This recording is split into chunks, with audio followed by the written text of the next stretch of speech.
A long Okay, way to October 2025. I know. All right, we're just about there.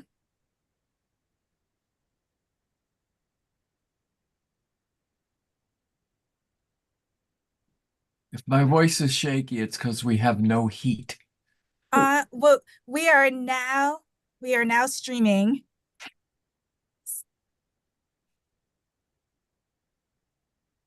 Great. Thank you, Patrice. Do you want to unpause the recording? Just bear with me. And yes. Perfect. Thank you so much. Okay, everyone. Good morning. I'd like to welcome you to the MAPC Executive Committee meeting for Wednesday, October 16th, 2024. I'm going to call the meeting to order at 11:35 a.m. And with that, I'm going to start by calling the roll. So if everyone could come off mute. Here we go. Imai? Here. Colette, absent. Kurt? Here. Keith? Absent. Karen? Jen? Constable? Here. Tom Daniel? Here. John DePriest? Here. John Featherston? Here. Tom? G? Mo? Here, Sagoon? Tabor? Present. Robert? Angie? Gina? Steve O? Here. Vandana? Claire? Sam? Here. Steve Silvera? Here. Juan? Elaine? Here. And Erin? Here. Great. Thank you so much, everyone. Next up on the agenda is the approval of minutes from September 18th, 2024. And with that, I will ask for a motion. If there are no changes, I'm going to ask for a motion to be to put this item on the consent agenda. so move. Second. Okay, great. Motion made by Mo and second made by Steve Olenoff. That has been put on the consent agenda. Thank you. All right, next up, Treasurer's Report. Treasurer Sam, take it away. Thank you, President Aaron. Hello to everybody. Sam Seidel, Treasurer.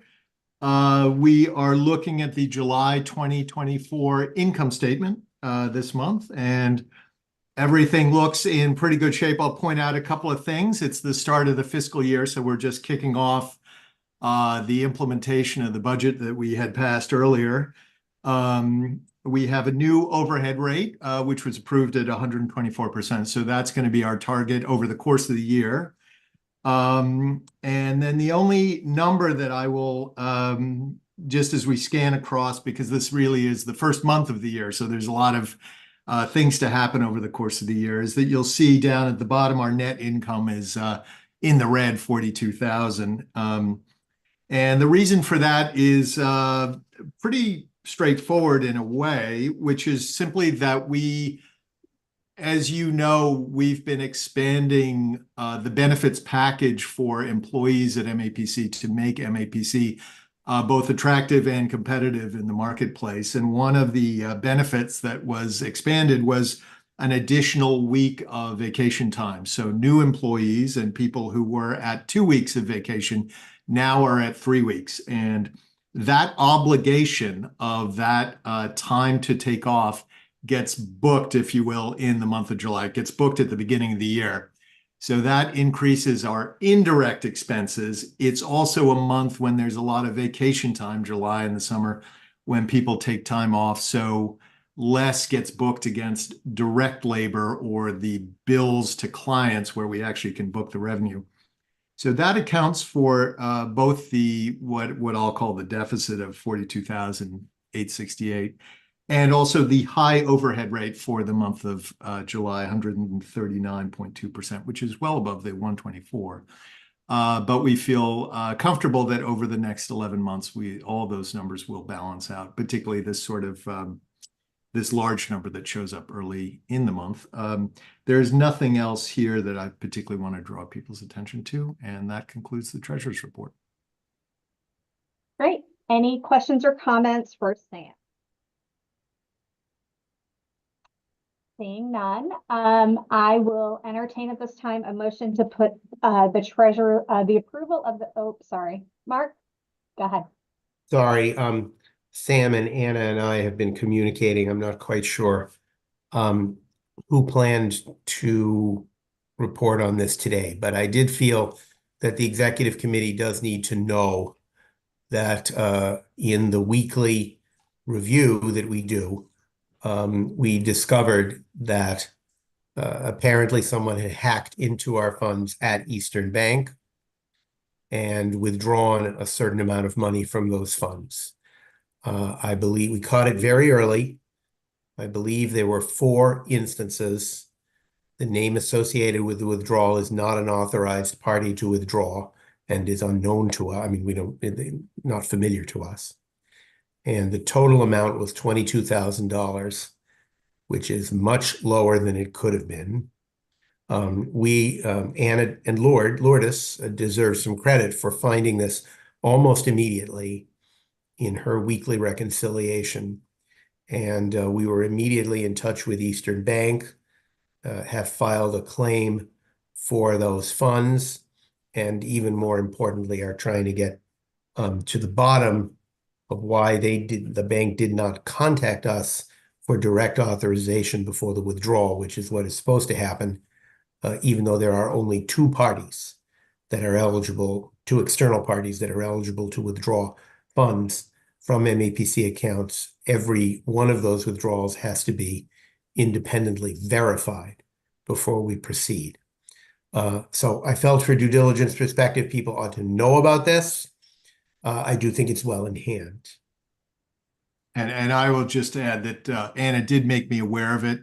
I asked her to just get us all some more information to get a sense of what the issues, including the underlying issues, were before we reported it back out to the executive committee. But thank you, Mark, for Sure. everybody aware. We'll give you an update next month. Great, and thank you for your work on catching it so early, for sure. As long as there's no questions on that matter, I will entertain a motion to put the approval of the treasurer's report on the consent agenda. So moved. Second. Motion made by Tabor and second made by John DePriest. It is now on the consent agenda. Thank you so much. All right, next up, executive report. Executive Director Mark, take it away. Well, it isn't going to be Executive Director Mark because Lizzie thought it was her this month, so she edited the report before I could even get to her to tell her it wasn't her, it was me. So we're going to switch. Lizzie's going to do October, and I'm going to do November. Always been a little type A. And in all fairness, I was trapped in an airport. So like the executive director's report was much better than managing my children, which I left to my husband. All right, so for this month, I do want to highlight a number of things from the executive director's report. To start, there's actually a ton of things going on in our arts and culture team. I would encourage you to look through the full executive report to see all the amazing work that the team is doing. I do just want to highlight a few pieces of their work. We just started facilitating a joint session of the Marblehead Sustainable Heritage Project, which brings together the Historic District Commission and the Green Marblehead Committee to actually look at some of those issues together across those 2 committees. I'll also just take this opportunity to note that I have visited most of the town halls in the MAPC region, and Marbleheads is one of the most beautiful. And there's a picture inside the executive report. You can see the work that they're doing there. Our arts and culture team also is doing some work with the Chinatown Cultural Plan Working Group.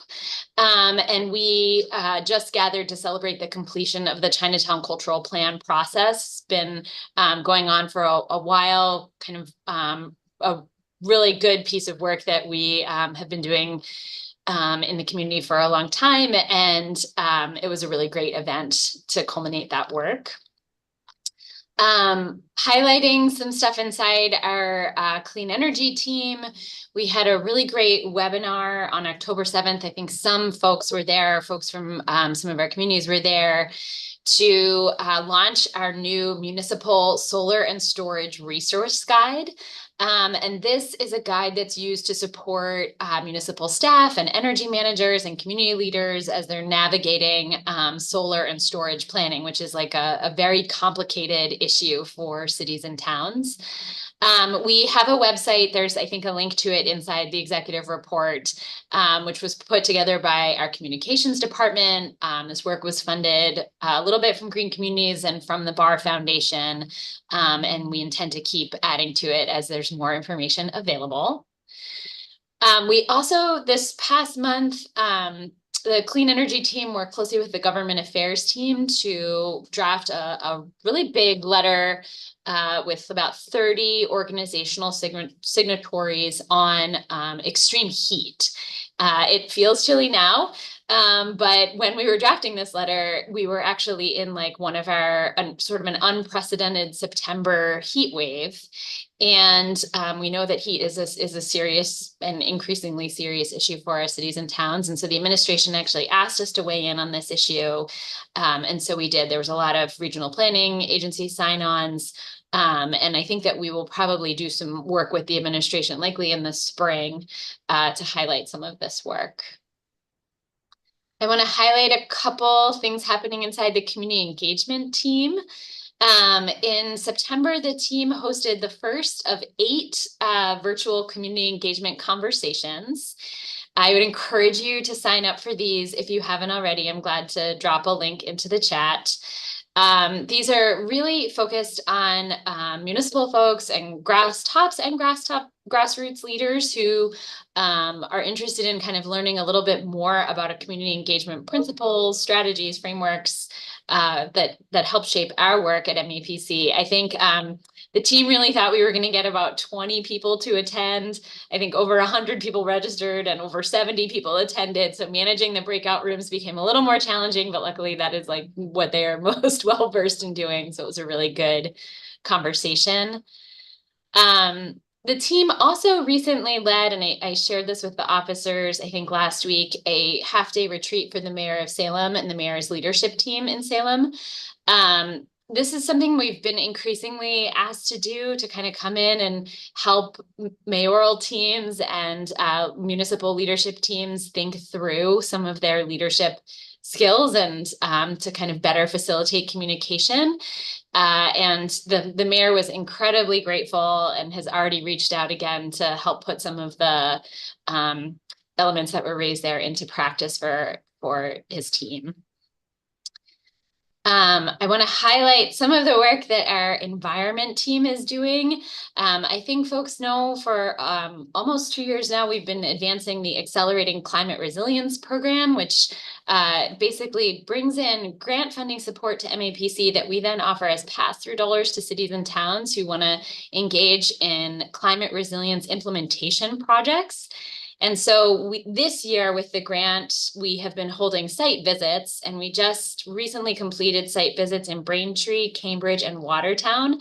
And the site visits are really an opportunity for Accelerating Climate Resilience grant recipients to learn from each other. What are you doing? What are you doing in your community that's really cool that we should be doing in our own community? So the Braintree site visit focused on stormwater retrofits being constructed in one of its public parks. The Cambridge project team took a tour of Alewife's Russell Field and Central Square, where they've added artistic shade structures for cooling. And Watertown's project is really neat.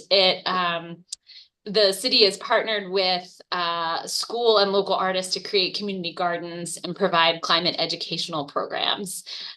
We have one more site visit in Ipswich, which I think is focused on rain harvesting. And if folks are interested, more information will be in our MAPC Matters, and you should definitely feel free to come and join us for those site visits.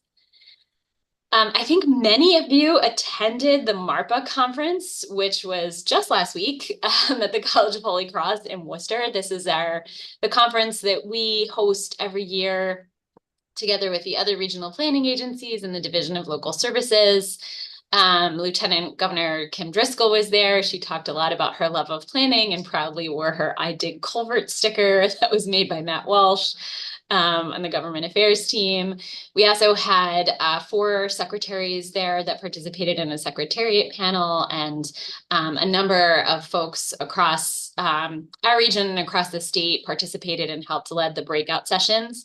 This was the first year that we were able to secure AICP credits for attendees to the MARPA conference, and people were pretty pumped about that.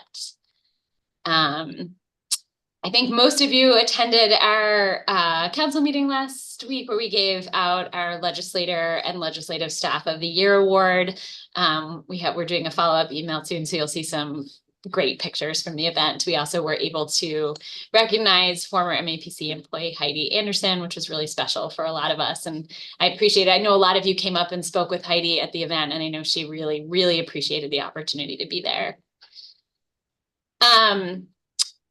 Moving on to municipal collaboration. So last month, actually earlier this month, the municipal collaboration team led our annual NERAC School Safety Seminar. So this is NERAC is our Northeast Homeland Security region.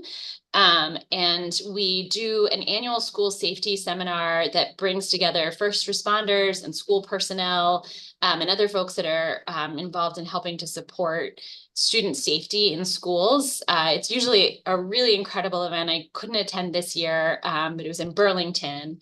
And we had a seminar speaker who came and spoke about active shooter training for first responders and for school support staff. And it was, I think it was about over 130 people attended. It was a really well done event. And then lastly, I want to talk about some of the work in our transportation team. I think several of you have already attended some of the webinars that we've been doing around transportation and transportation finance.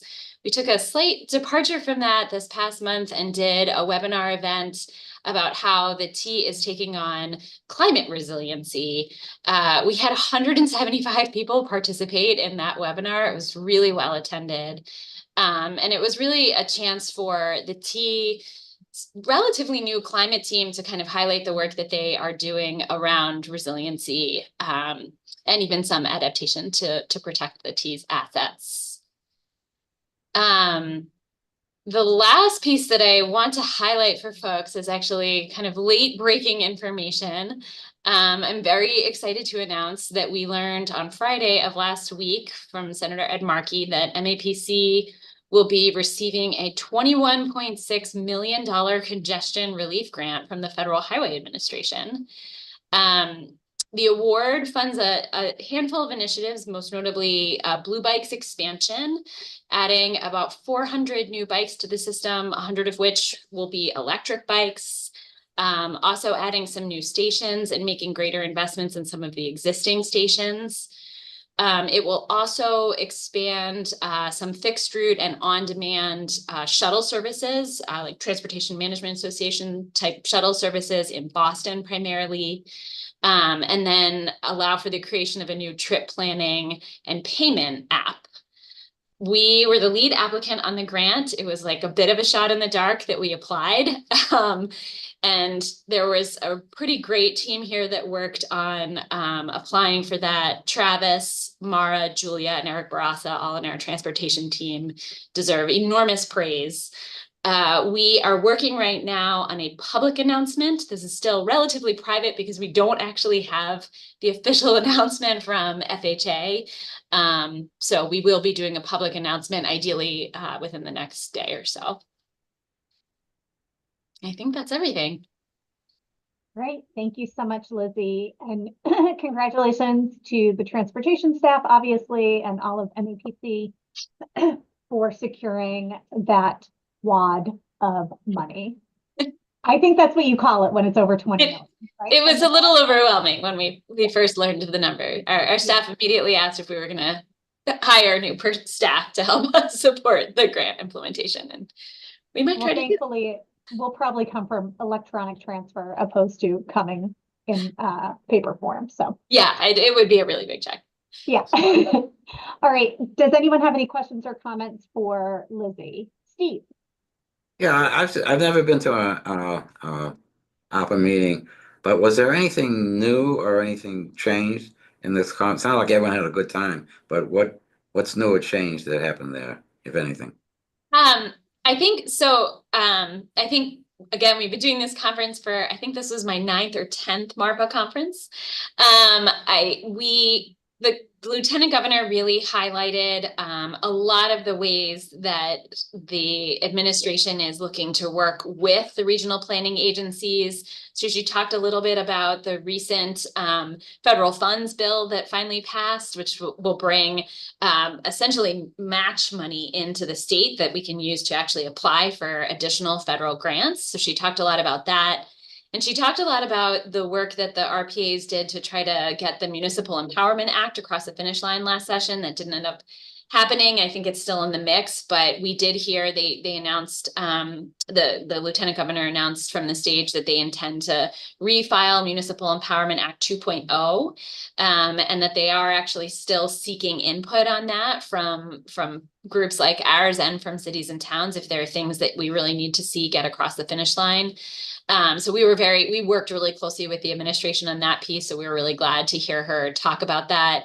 Both she and Secretary Gorkowitz also kind of re-announced a commitment to DLTA, which is always nice to hear and gives us a little, it like reduces our budget anxiety. So that was really great to hear. And then, you know, I think the secretariats, they actually talked a lot about how they work together, which is a really nice thing to hear from them, that I think, you know, a lot of administrations, the different cabinet secretaries have been very siloed in their approach to the work, but it's really clear that these secretaries are really working together to try to get a lot of priorities across the finish line. So I wouldn't say it was like big, brand new, shiny new stuff, Steve, but it's mostly stuff that makes it feel like our cities and towns are doing really good, really hard work. The administration sees it and they're eager to continue partnering, and they really want to take steps, you know, policy and project steps that make it easier for us to continue to be in that role.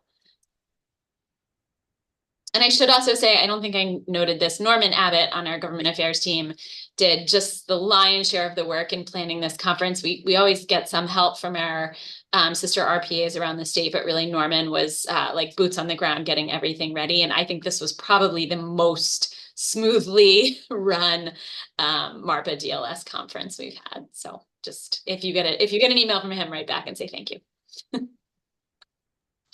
I was gonna say, and we're also working to collect all of the presentations that were given at the workshop so that the learnings that were shared from municipalities and from RPAs and state agencies that were all sort of present will be shared out too. We had a lot of interest in the future of housing panel where we talked a little bit about ADUs.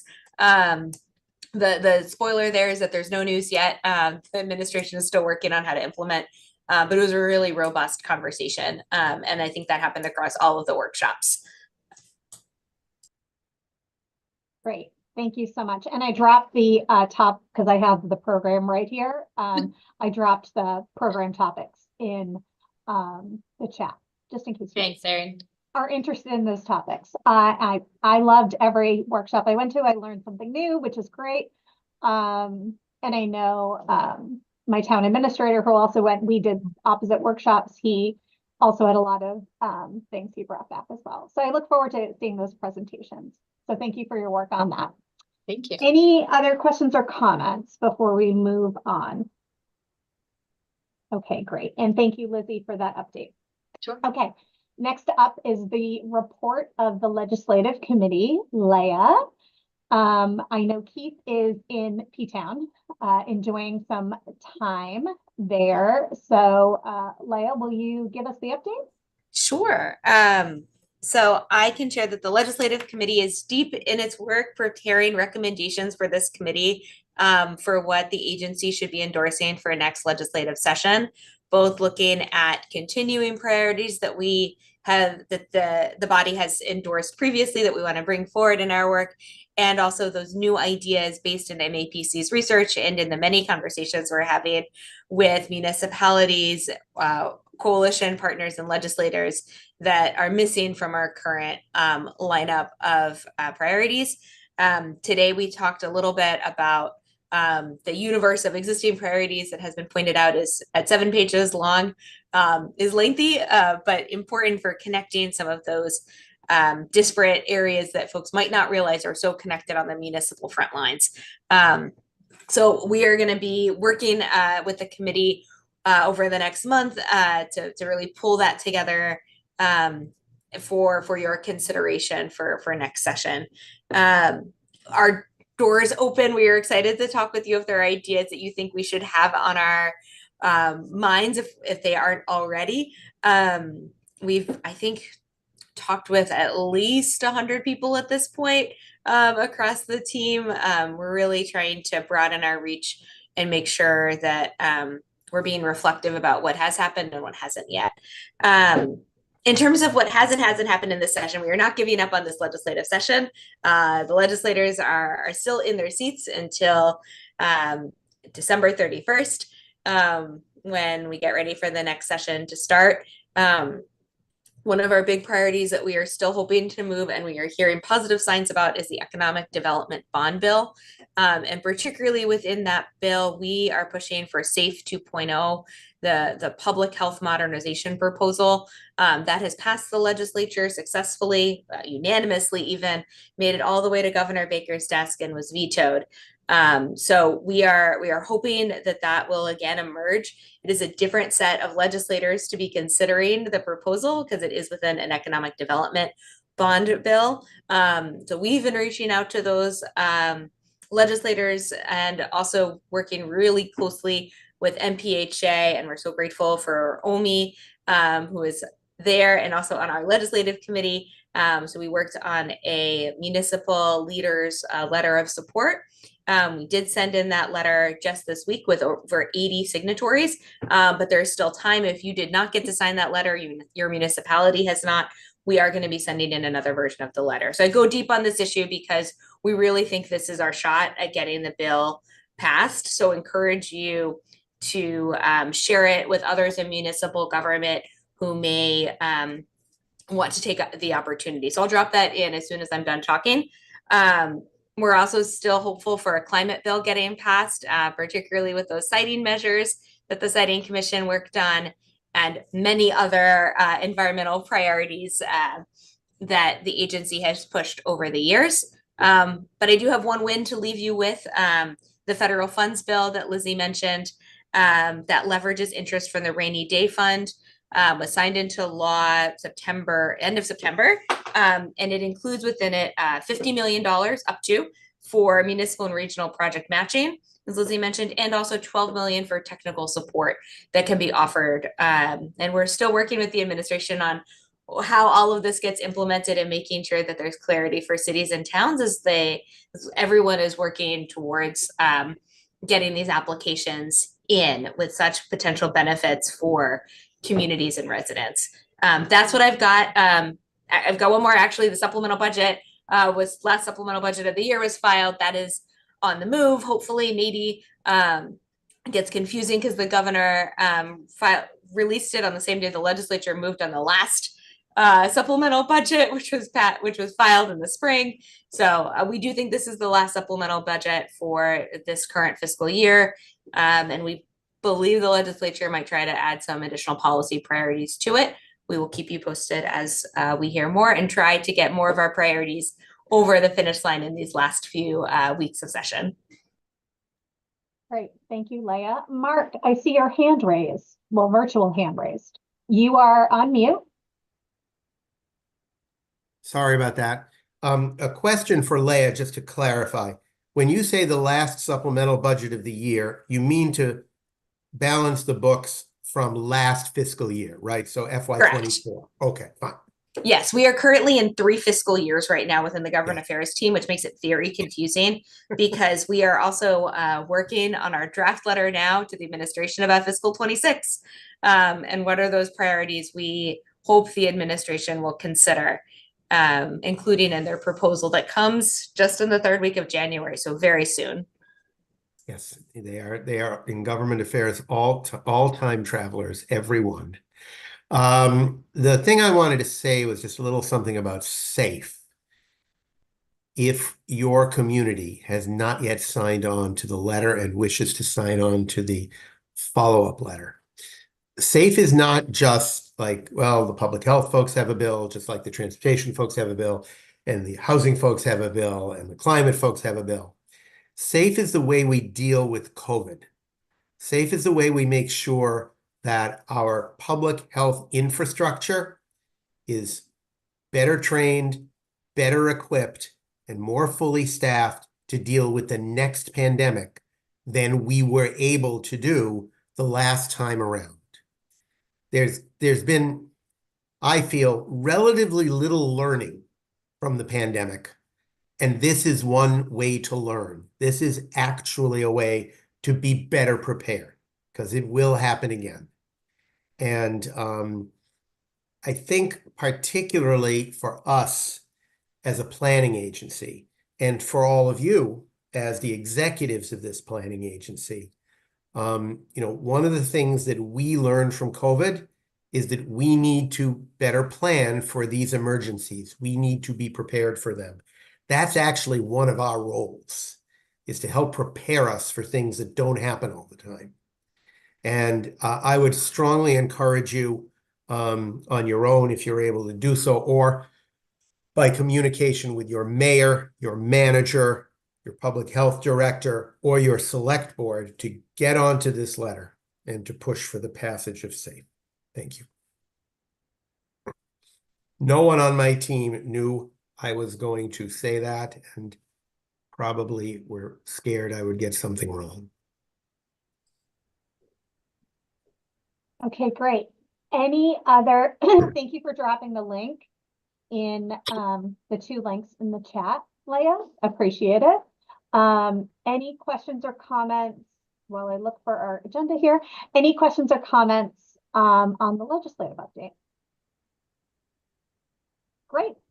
Not seeing any, so let's move on to the next agenda item, which is the staff presentation, which is the opening discussion of the Comprehensive Economic Development Strategy, known as SEDS, which is something we do it's a 5-year plan. So I'm going to ask Principal Planner Raul if you'd like to take the floor. Thank you so much. Good afternoon, everyone. I'm just going to share my screen on a couple of slides that I put together to let you all know a little bit more about the Comprehensive Economic Development Strategy. It's really an update year, which is 2025-2030.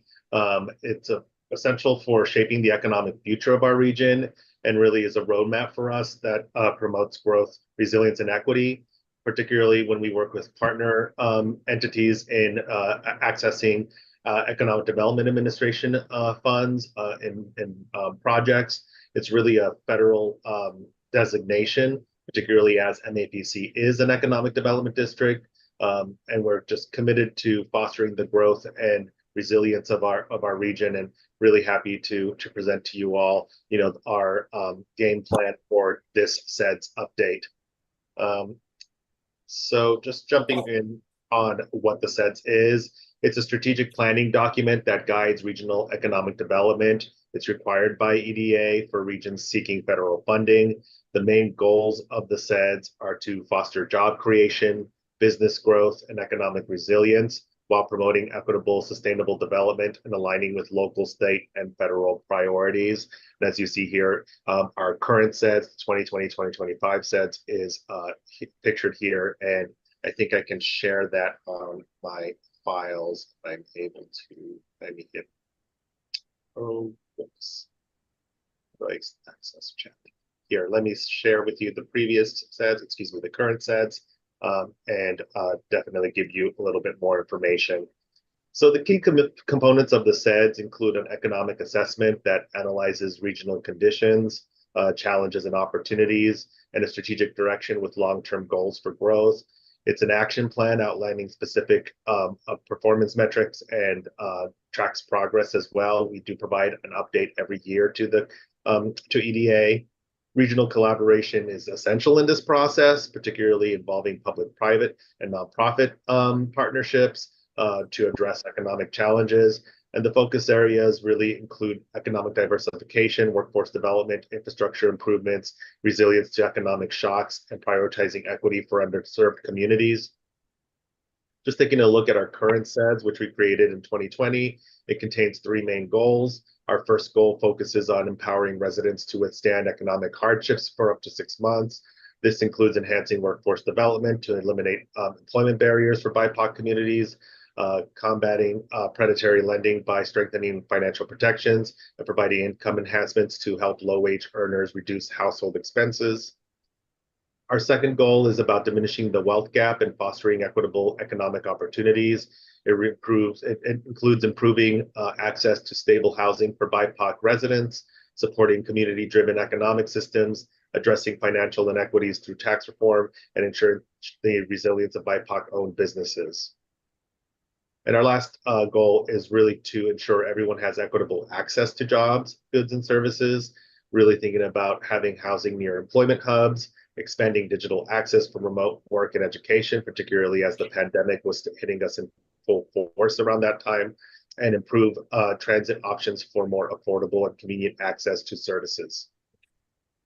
When developing the SEDS, we focus on engaging essentially some of these contact guidelines, which is having increased diverse stakeholders, conducting a thorough analysis or something like a SWOT analysis to define clear, measurable goals, and creating action plans that set responsibilities. We also establish performance measures and ensure that the strategy leverages regional assets and aligns with other plans, particularly as the SEDS is utilized by our partners throughout the region in their partnerships with EDA to receive funding for their economic development projects.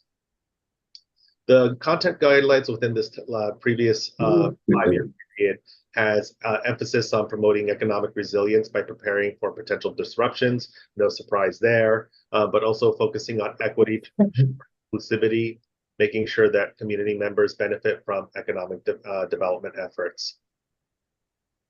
Really just thinking of the timeline that we're a part of, it's really the establishment of a SEDS advisory committee, defining their role, leveraging staff resources, adopting a program of work, seeking stakeholder input, and finally finalizing the SEDS document, which would happen at the end of this fiscal year.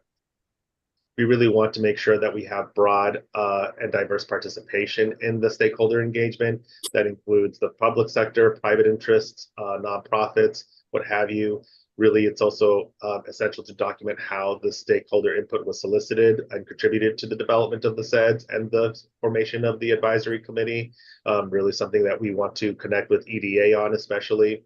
And of course, this is a part of an ongoing engagement. It's really us to reach out to engage partners and stakeholders regularly to monitor progress on the SEDS and ensure the plan remains current and relevant.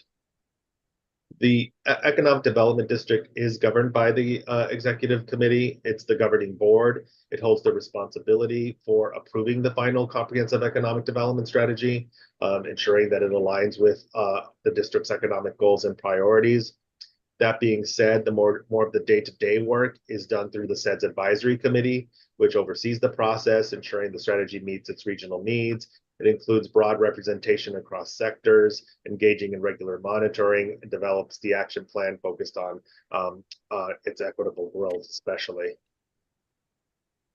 The advisory committee is just essentially tasked with guiding the development of it, and really thinking of having a committee that reflects our diverse regional needs, particularly thinking of our assets and promoting equitable and sustainable growth. And our current advisory committee will include representation from a diverse group of stakeholders, of course, people from statewide economic advocacy organizations, business leadership councils, civil rights groups. We'll also have foundations tied to banking and urban planning, clean energy, and grassroots-based community organizations. Additionally, workforce development boards, higher education leaders, and labor unions will contribute their insights, along with a representative from the Massachusetts Executive Office of Economic Development and local municipal governments, of course. The broad representation ensures that our strategy is inclusive, equitable, and again, reflects the diverse needs of our region. We plan on having our first advisory committee meeting for the SEDS within the next month, mid-November, and we're looking forward to having this broad group join us at the agency at our large conference room. So thank you so much for your attention, and I'm more than happy to take any questions or hear your thoughts on the SEDS strategy. Great, thank you, Raul. Sorry about that.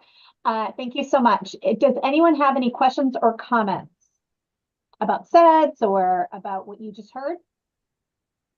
I would only note, Erin, if I could, that we have invited Tom Daniel and Imai Ayu from this executive committee to serve on the advisory committee. I just sent that out this morning, so I'm not seeking to put them on the spot, but we hope they will join. And if either of them can't, we hope someone else will step forward. We want to make sure that the executive committee has a couple of representatives on the advisory committee, since this is the group that is going to have to vote on the SEDS and adopt it. Eventually, I think, Raul, it's like spring or summer, if I recall correctly, of 2025. Yes, June 30th. Imai. Okay, so starting my advisory role already, I guess. I'll start.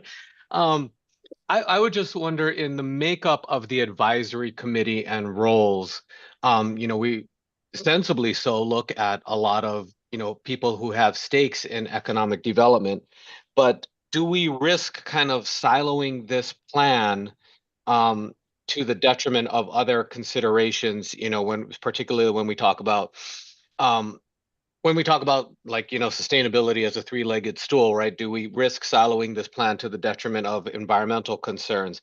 I see a lot of equity concerns in there already, so I don't really have too much of a concern about there, but how do we, in considering this, maybe not tunnel vision ourselves and maybe get some balance for, the other factors that you have to consider overall as a Commonwealth. And maybe I'm just coming fresh off of LegCom, so I'm thinking about everything all at once again. No, that's a very important component. I do think that we have baked in pretty much throughout the previous SEDS and the current SEDS on environmental requirements. We generally operate with our partnership with EDA for their project investment priorities that have environmental uses as one of their investment priorities.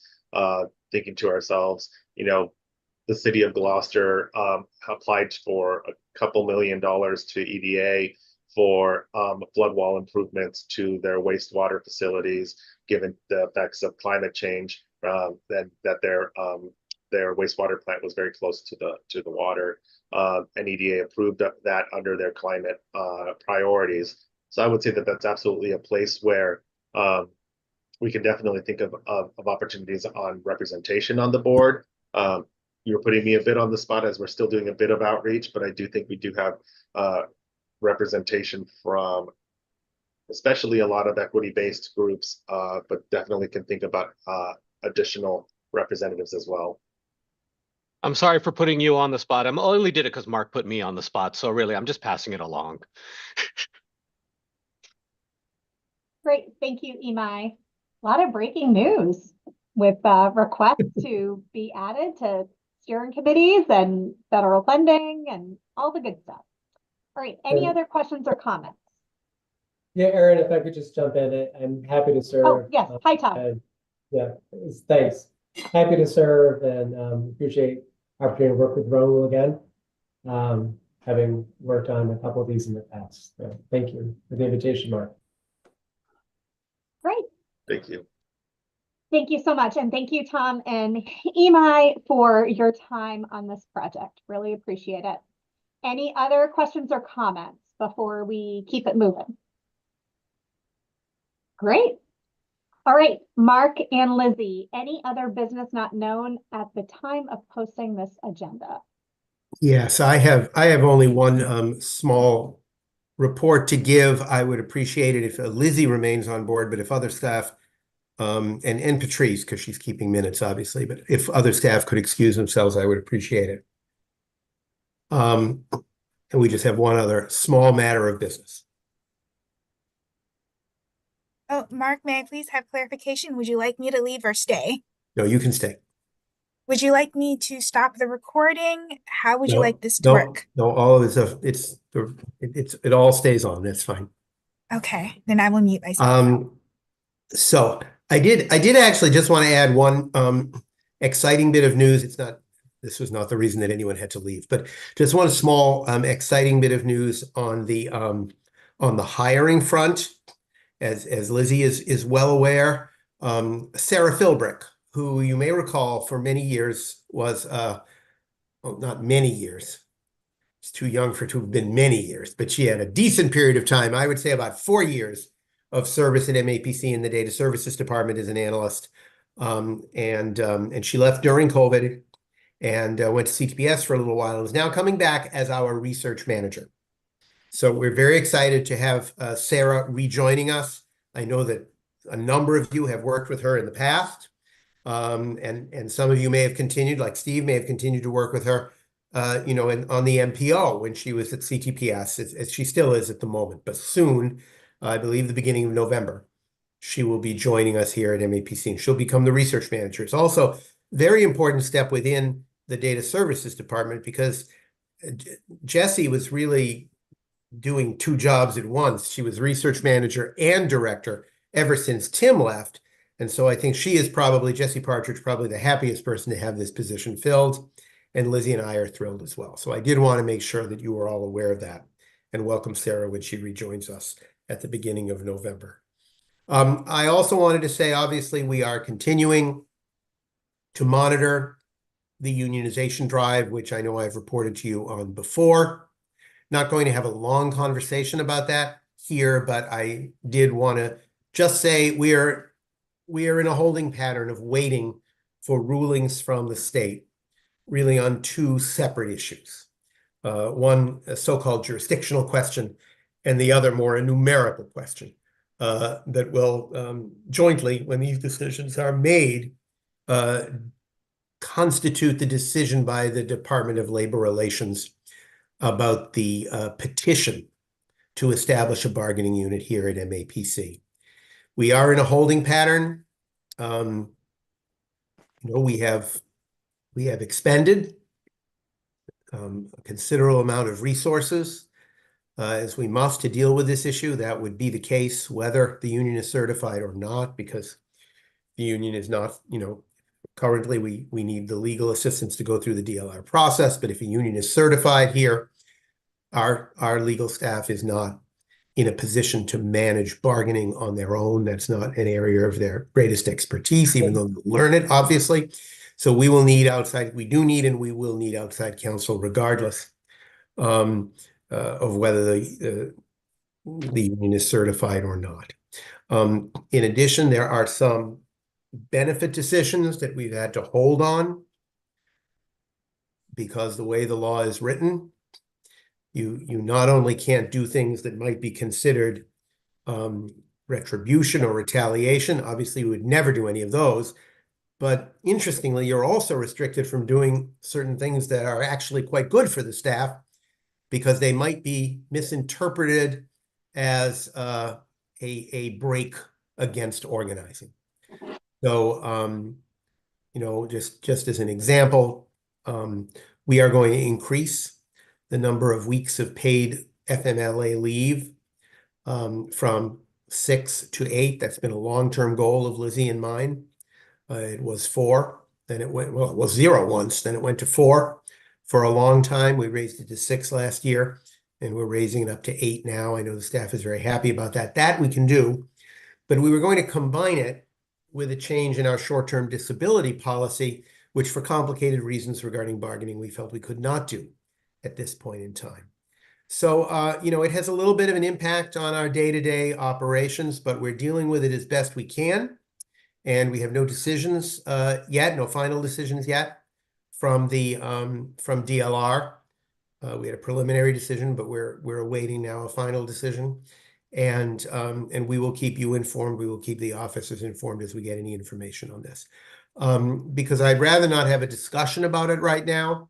I will say that if anyone among you wishes to discuss this further or have any advice or questions, you can always call Lizzie or me.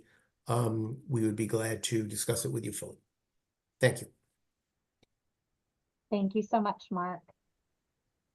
Okay, to avoid any real discussion on that, I'm going to instead, at this time, if there's no other business, ask for a motion to approve the consent agenda and to adjourn the meeting. I make that motion. Second. Okay, motion made by John DePriest with the second made by Mo. Love getting out early.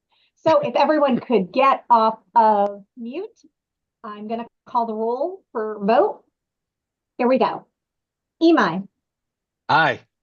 Colette, Kurt, Aye. Keith, Karen, Jen, Aye.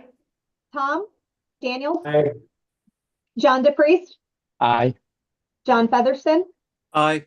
Tom G, Aye. Mo, Aye. Sagoon, Tabor, Aye. Robert, Yeah.